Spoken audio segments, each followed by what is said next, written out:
ចង់ជាដាក់ cursor ឈូតចឹងអត់សួស្តីអ្នកនរគ្នាថ្ងៃនេះខ្ញុំចង់បង្ហាញអ្នកនរគ្នាពីការបដូរ cursor ពីបែបនេះទៅជាបែបនេះនិងពីបែបនេះទៅជាបែបនេះ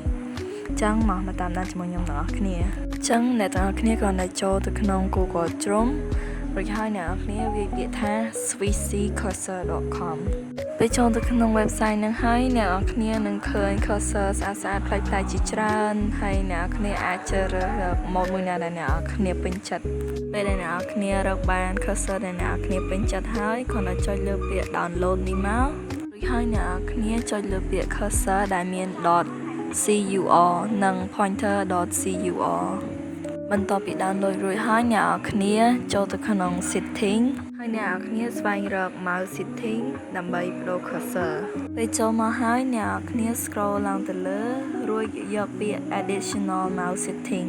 រួចអ្នកនរគ្នាចុចពាក្យ pointer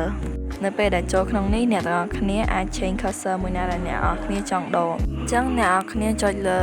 កន្លែង cursor ដែលយើងចង់ដូរមកបន្តមកទៀតអ្នកនរគ្នាចុចលើពាក្យ browser ហើយយើងចូលទៅក្នុង file ដែលយើងបានទាញយកអំបញ្ញមិញហើយselectលើ cursor ហ្នឹងទៅ